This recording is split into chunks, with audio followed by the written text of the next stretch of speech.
Hello, I'm Richard Shirley. I'm your clerk of court, and I want to welcome you to the grounds of your courthouse.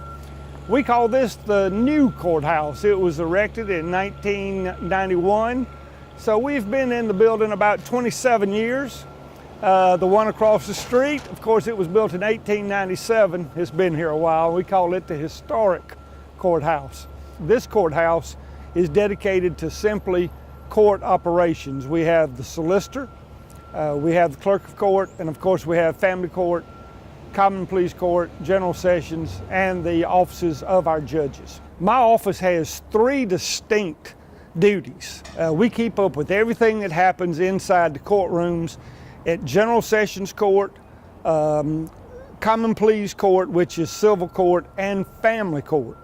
We also take care of all the child support and alimony that is paid through the court system here in Anderson County. And then the one that I want to talk most about today is it's up to us to be the managers of the jury system when we bring in jurors for court. And there's been a lot of discussion in the last few years about people getting telephone calls and scam artists hitting you up about whether you have missed jury duty and that you're supposed to pay some kind of fine to avoid jail time. Well, we're going to talk about the jury system today, and I want to walk you through it. You're going to get an information packet, and when you come into the courthouse, you're going to set off the alarm system if you have brought with you your cell phone. I've got my cell phone on me at the moment, but the very first letter that you get from me says that it's an important notice that cell phones are not allowed in the courtrooms at any time in the state of South Carolina. So when you come to jury duty, leave your cell phone at home. After you go through security, you'll come to the elevators, and we're going to the 4th floor, top floor. When you get off the elevator on the 4th floor, you're going to be met by a bailiff who's going to take you over to our jury coordinator, who stands here, and she's going to take your jury summons and she will zap you into the system, and then you'll be ready to go into the courtroom. You'll come into our main courtroom. The 4th floor is always where we have juries come to for qualifications because it's the room big enough to hold everybody. We then tell you that we are here for general sessions court, which is criminal court, or common pleas court, which is civil court. If you are summoned to the main courthouse, those are the two jury systems that you'll be in.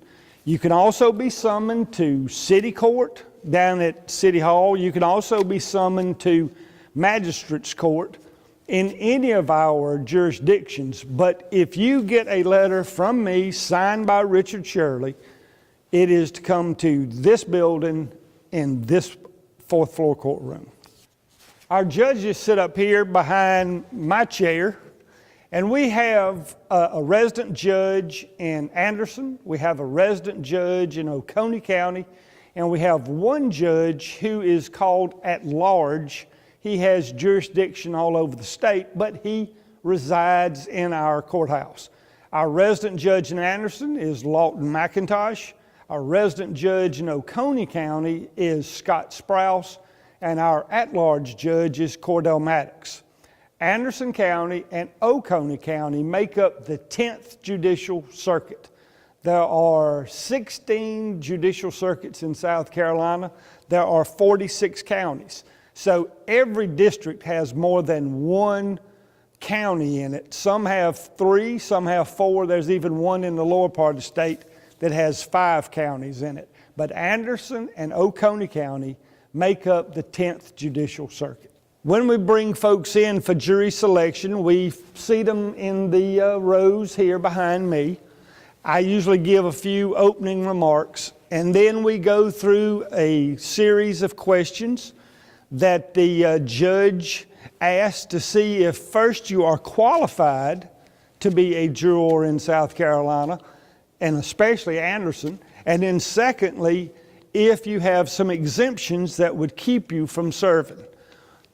you have to be a qualified juror. Like, for example, if you do not live in Anderson County anymore, you cannot be on an Anderson County juror. You have to have 3 reasons to be called to jury duty. One is you have a South Carolina driver's license. One is you have a South Carolina identification card. And the third is you have a South Carolina voter registration card. If you don't have any of those 3, you aren't going to get a letter from me. You can be exempted from jury service. The very first one is that you're over 65 years of age and you wish to be excused. Or you're the primary caregiver of somebody who is disabled or a person over the age of 65. You might have the legal custody and child care duty of someone who is under the age of 7 years old. Or you are a guard or an employee or otherwise engaged at a state penitentiary. You can't be on a jury. Or you may work for me, Richard Shirley. You cannot serve on a jury if you work in the courthouse.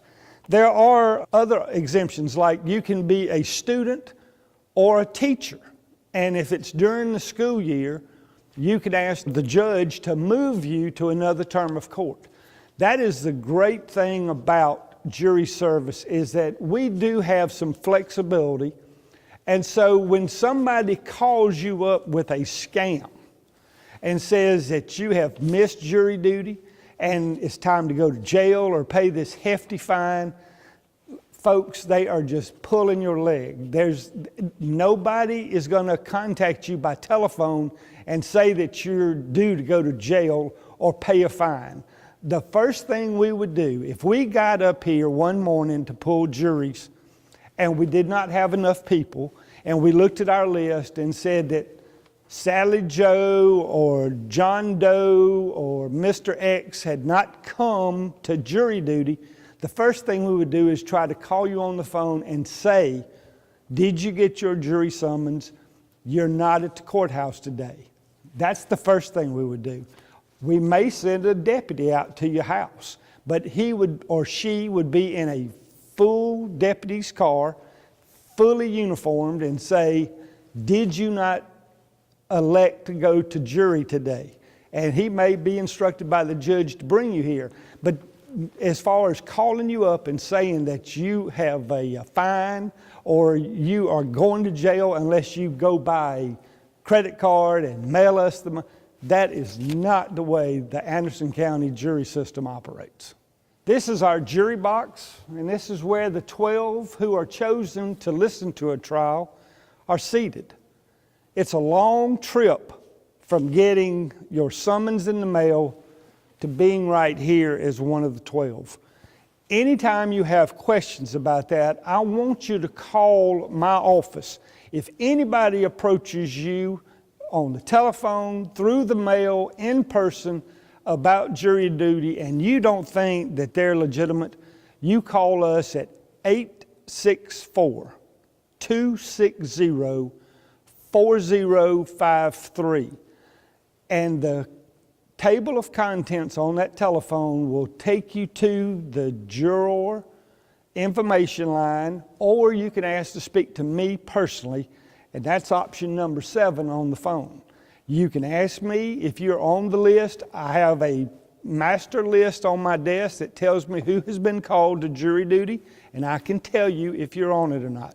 If anybody calls you, I want to stress this as hard as I can stress it. If anybody calls you and says that you have missed jury duty and you owe a fine, and if you don't pay it, you're going to jail, that is a scam. Call me first. Don't pay any money. Judge McIntosh, our resident judge, tells our jury panel a lot of times that he quotes Winston Churchill, who said that one of the greatest services a citizen can perform for his country at peacetime is serve on a jury. It is the greatest system in the world. There are no judicial systems that compare to ours. And those of you who have served in the past and those who we may catch here in the future, we thank you for being a part of it.